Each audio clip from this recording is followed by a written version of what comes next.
Vehicular entertainment. Test Miles with Nick Miles.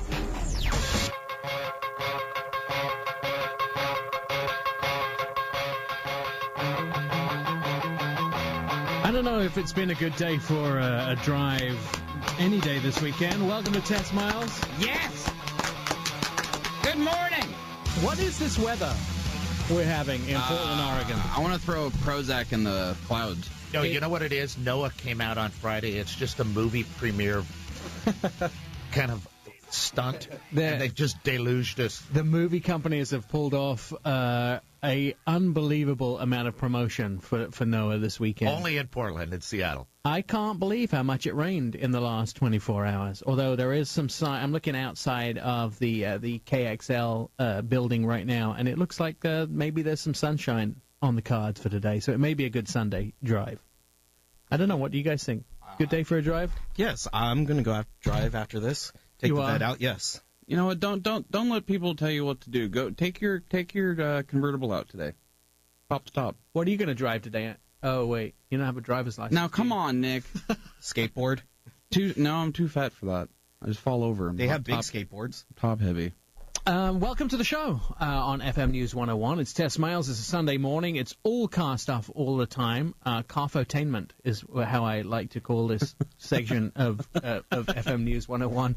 We have a packed show this morning. We've got a lot of stuff going on. We're going to be talking about some big items in the news. The New York Auto Show is just around the corner. All the auto manufacturers are ramping up for the last big auto show in this auto show season.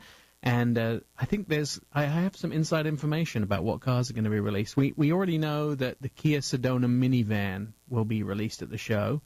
Brad, I'm very excited about the minivan. Did you just do a fist pump for a new minivan? Give me a man card right now. I'm tearing it up. Oh, that's been turned in years ago. The funny thing was I was out at the Toyota dealership, at Beaverton Toyota, recently, and talking to Russ Jr., and I made some joke about a minivan, and he turned around and goes, I drive a minivan. So I'm left with my tail between my legs. Dads with minivans, a whole different generation, right? Absolutely. You go cruising around Starbucks at 10 o'clock with your brand-new minivan, you're popular. Sean likes to go to a different kind of coffee place. Yeah, but you don't take the minivan there. Don't say it. The older guys in minivans. Hot right now in Portland. The Kia Sedona minivan going to be shown for the first time at the New York International Auto Show. I'm also hearing inside gossip that there will be new Dodge products. It's about time for a new Challenger and Charger. That's all I have to say. Maybe time to see a new Challenger and Charger. And isn't the rumor that one of the Challenger has more horsepower than the Viper? That's what they're saying. But I think that's a special edition one. That's coming out. I've seen all the stories. I've had all the news released, and I haven't actually gone in depth to it. I will be doing that over the next few weeks, looking at that product that's coming out. I also offered the opportunity to drive a new BMW X5 at the New York International Auto Show. The good thing about that is BMW also announced today that they are going to be introducing an X7 and an X4. So they're filling in, soon there will be an X, 1, 2, 3, 4, 5, 6, 7, 8. And there'll be a BMW 1 Series 2, 3, 4, 5, 6, 7, 8. Is this X-Men? 1, 2, 3, 4, 5, 6, 7, 8? It's something like that. The X's denote in BMW's lineup that it's an SUV and an all-wheel drive. And so they're filling in the line. There is an X1, an X3, an X5, and now they're adding an X4 and an X7. So X7 is going to be a huge SUV. Is that going to compete with the Audi? Is that kind of that philosophy? The Q7, that sort of size, full-size SUV. I'm guessing they are. Yeah, I think they will too.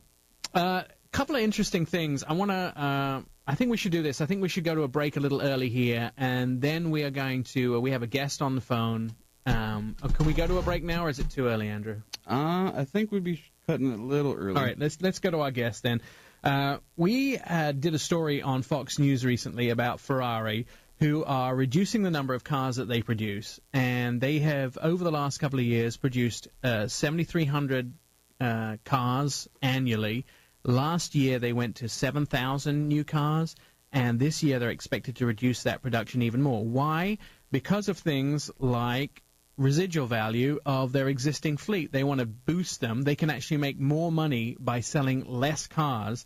And so we thought we'd get an expert on the phone to talk to us about car values and how they're changing, and especially with older and vintage cars. Jonathan Klinger is from Hagerty. They are the insurance company and good friends of ours who know all things vintage and especially the value of your cars. Good morning, Jonathan.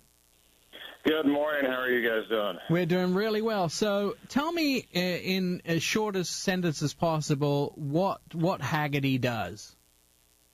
Well, you know, we specialize in classic cars, and as you talked about, we insure classic cars, but we also produce a classic car price guide that focuses on post-war classic vehicles, or in other terms, the most commonly traded classic cars. And we also produce a classic car magazine, so anything old cars. Now, you also, I noticed online, you have an app that can help, or you have a website that can help value somebody's existing classic car, right?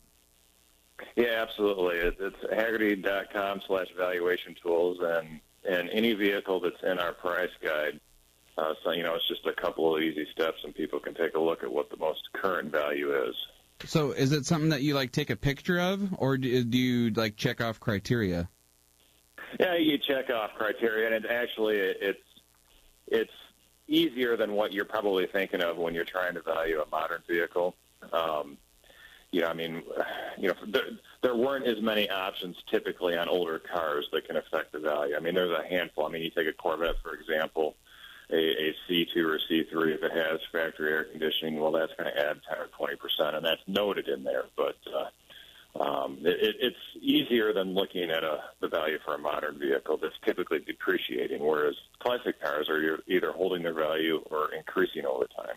Now, we met at Pebble Beach last year for the first time, and I was astounded. I know very little about the classic car world, but immediately fell in love with what you guys do, and also some of the classic cars that you showed us during the auctions, the R&M auction there at Pebble Beach. We got to spend time with the Ferrari Nart Spider that initially, when we spoke down in Pebble Beach, we thought was going to get about $14 to $17 million. It actually sold for $27.5 million, and that was a record, right? It was a record for, let me see what the record was. It was the record for the most ever paid at an American auction. It was the record for the most paid for a road-going car at public auction, and a couple of other.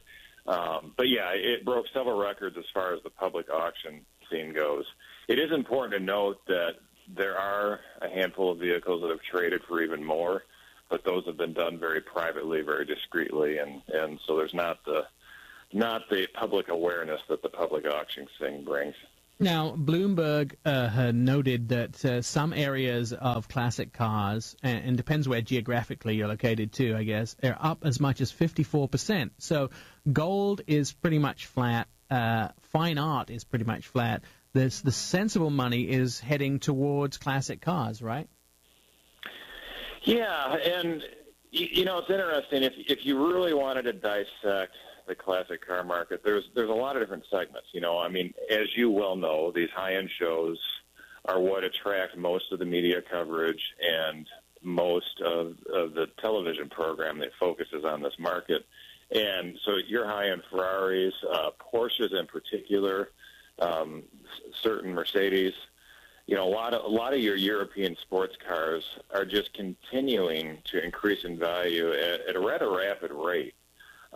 There's, you know, if there's a trade-off to that, there are some people that get a little disillusioned and think, oh, geez, I could never afford my own classic car, and that's not true at all. There's many types of vehicles that are trading in, you know, the 5- and 6-figure range that are still going up in value over time, but they don't attract near the media coverage. But yeah, I guess the simple answer to your question, yeah, classic car values as a whole are continuing to increase at a far greater rate than a lot of more traditional forms of investments. How do you distinguish what is a classic car? I mean, it's not just an old car necessarily, is it? Not particularly. For the most part, a classic vehicle, if you're talking from a value standpoint, meaning that a vehicle that has gone through its normal depreciation curve from the time that it was new, is bottomed out and started to increase in value over time, for the most part, you're looking at a vehicle that is from the mid-1970s and older. Now, there are a handful of examples of vehicles since then, and there's more and more cars from the late 70s and 80s and even some into the early 90s that have, again, hit the bottom of the depreciation curve, and they're starting to hold value or increase over time. But most people, it's an interesting question, because for years people would say a classic car is a vehicle that's 25 years or older. Well, that doesn't exactly work anymore. There's a lot of vehicles that are 25 years old that someone's daily driver still in certain parts of the U.S., especially where you guys are. But, for mid-70s and older, with the exception of more desirable contemporary models.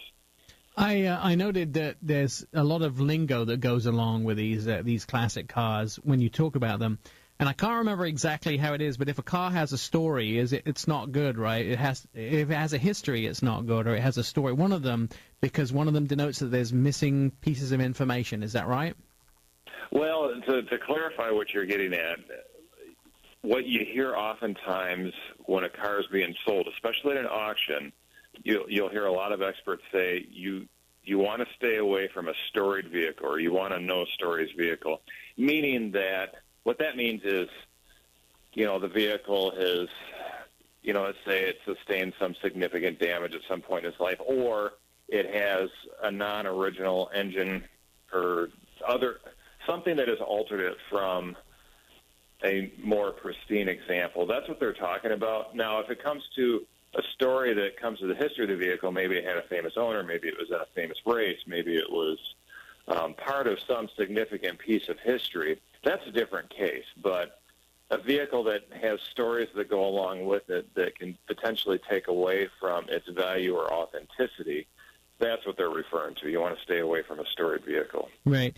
I'm hearing and I'm reading stories every single day about people finding new cars that have been stored in barns for years. So there's constantly some classic cars being discovered that the people didn't know were in existence. Are you ramping up for Pebble Beach again this year? I know it's a few months away, but are you guys getting ready for another record-breaking auction season? We're just starting to see or hear what vehicles will be going for auction this year in Monterey. And our prediction overall for this year compared to the previous year is probably a 10% increase over what last year was overall. So last year, 2013, was the first time that public auctions in North America exceeded $1 billion. So public auction sales for classic cars in North America, so the U.S. and Canada, was $1.2 billion.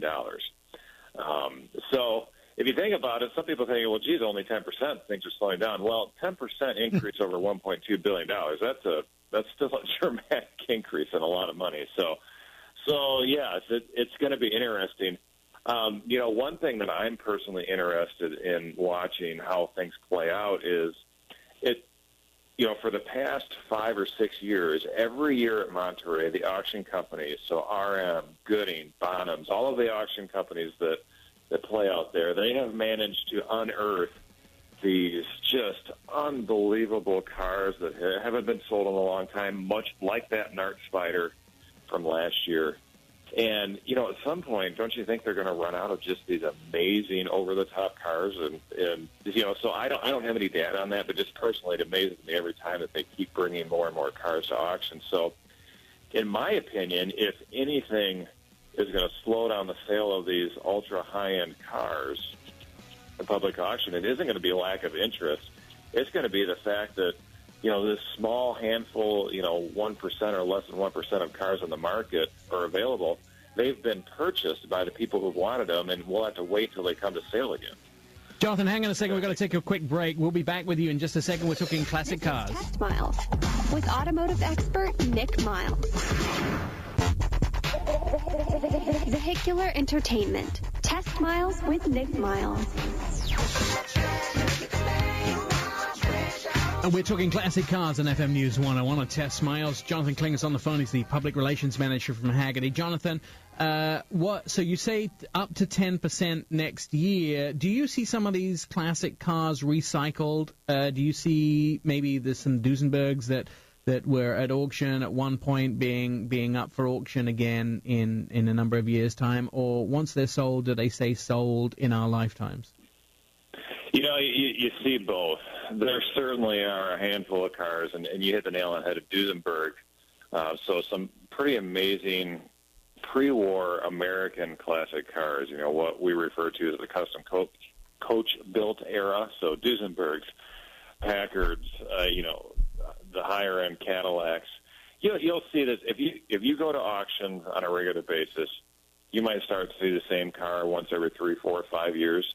And that's okay. There's certainly a type of collector out there that more and more, instead of people amassing a collection of 100 or 150 cars, they might have a very refined collection of 15 or 20, and they have a certain car they want. They purchased it, have it, enjoy it, show it, do whatever they want to do for a while, and then they'll sell it and get something differently because, I think people have realized that you can have a lot more fun with 15 or 20 cars if you're a high-end collector who likes to drive than trying to go through the hassle of keeping significantly more cars running all the time unless you have a small army of people that keep them going. Because as you're probably well aware, old cars, they're the happiest when they're driven. They don't always like to do that. Yeah, you've got to drive them. If I'm going to buy, and then this is the last question for you, and thanks for joining us today. If I'm going to buy a new car today, do you have any tips for me what I should look for that may be a classic in 30 years' time? Well, the first thing, absolutely, you have to buy something that you're going to have fun with. Because if you go after it just from a speculative standpoint, then you're not going to have any fun, and then you're really going to be miserable if it doesn't work out from a financial standpoint. Right. You always want to get something that you're going to have fun owning first, because at the very least, you'll at least have had fun driving it. But, it's an interesting question. When you look at modern vehicles, there's a few things you have to ponder for the future. What can you buy now that you think that will hold the test of time from a technological standpoint as far as support to keep them running as well? So you mean maybe something like a Corvette or something?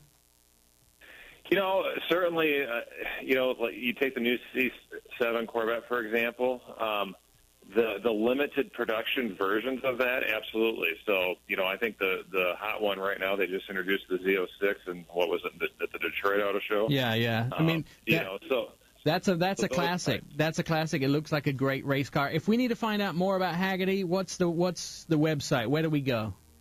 Haggerty.com, Hagerty.com. Jonathan, you've been a wonderful guest. Hopefully we'll have you again on in the future. We have more coming up in the show, including we're going to talk about in-car audio systems.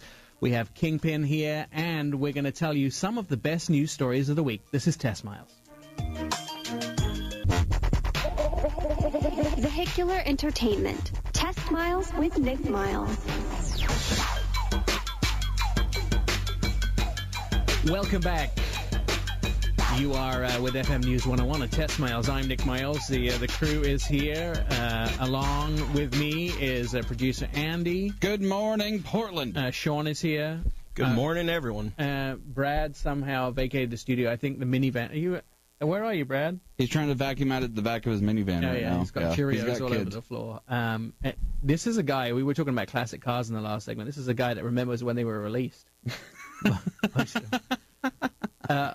Ole's in the studio with us this morning because we're going to be talking about this in the last segment. But Ole, you've taken on the task of helping Andrew to learn to drive, right? Yes, I have. I don't know, I feel bad for you, how you got stooped into doing it, because I've gone through so many predecessors, and then you're just kind of stumbled upon it, and you have handled it the best of all 40 people. I felt like I was the person for the job. You scattered people on the roadside. All right, on the show this morning, we're going to talk about the aftermarket as far as cars are concerned. I pulled up some interesting internet figures, which means they may not be true. $307.7 billion is spent on automotive aftermarket. 4.2 million people are employed in the automotive aftermarket business, and we thought we would have a specialist come in and talk to us about aftermarket stuff. Jason owns Kingpin Audio.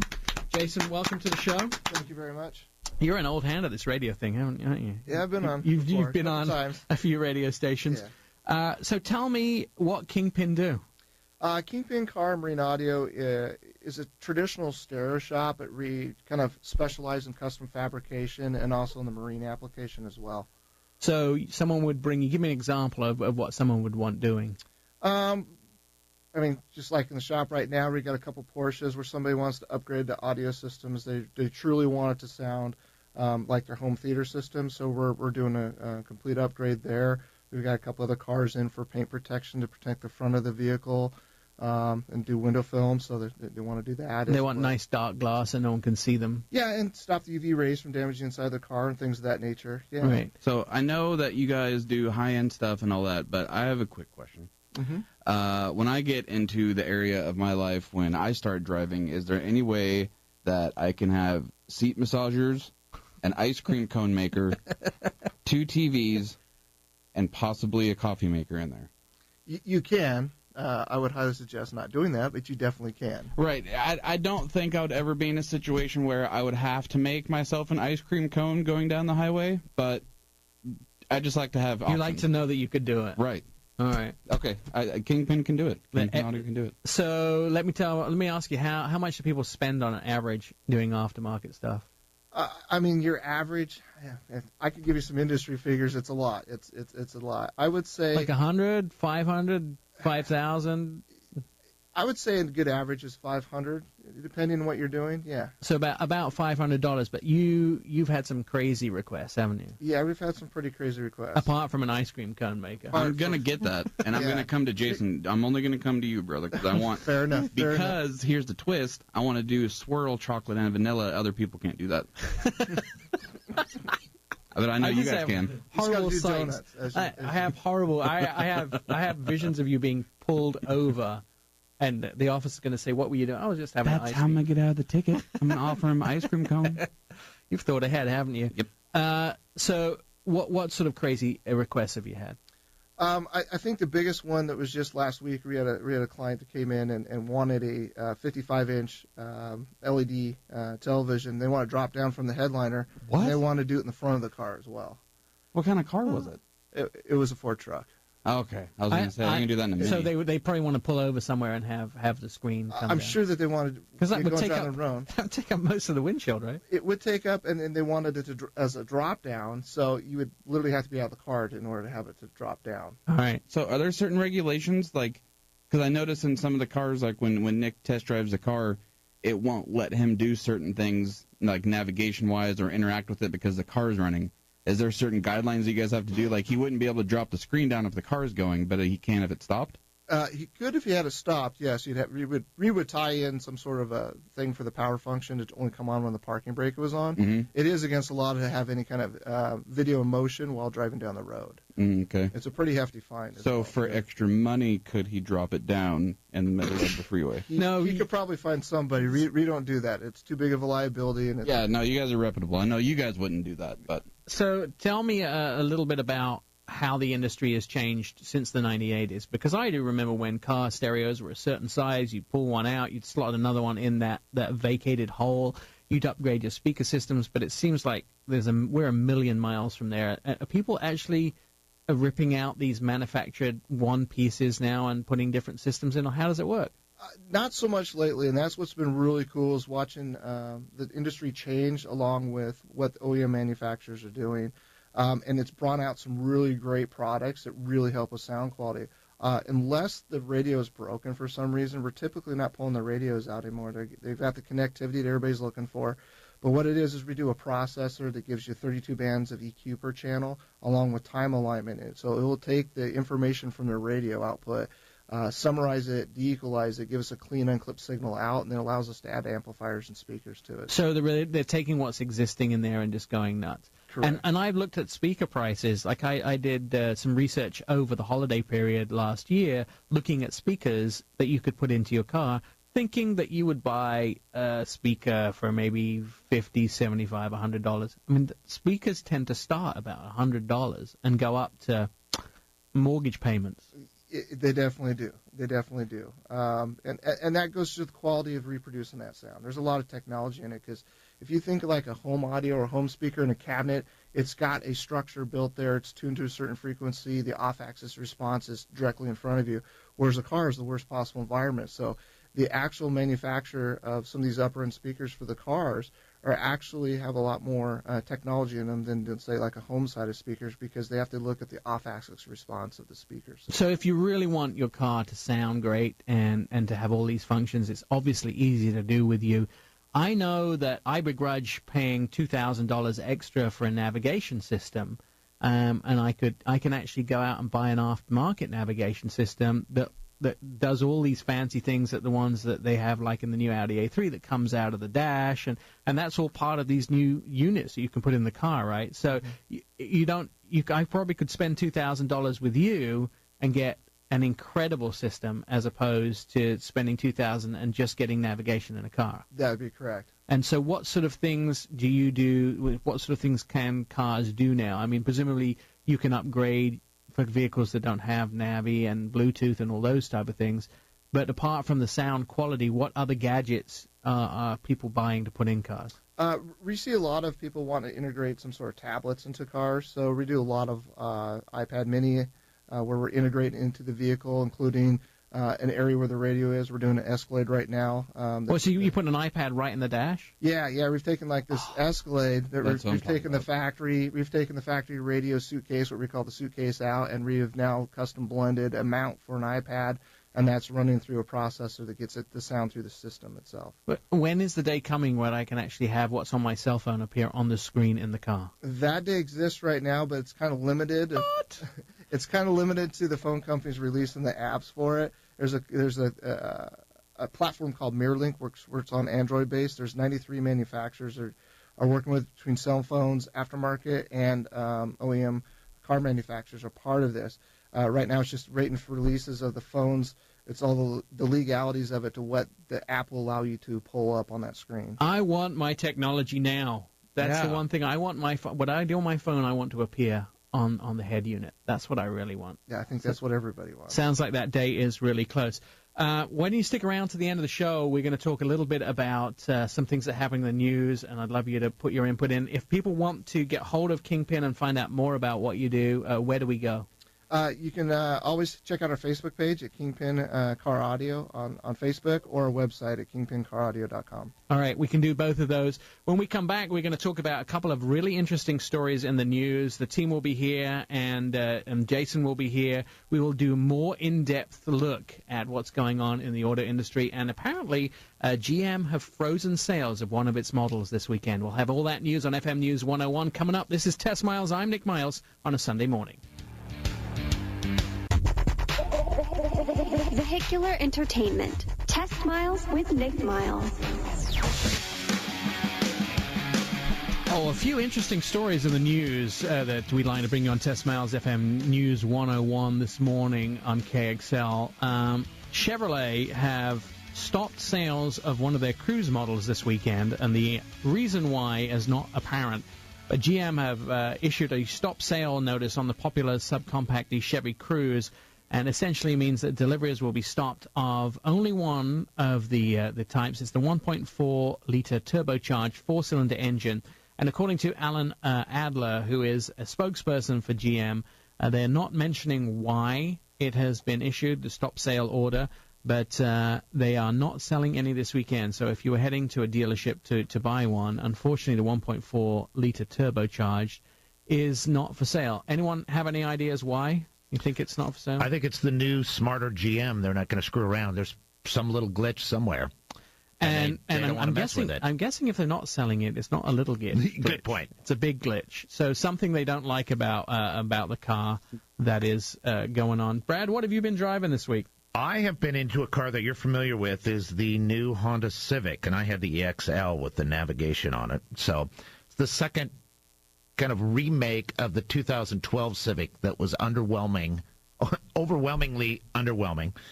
And they do little tweaks. Honda tends to take their time doing some things, but they respond a little quicker this time.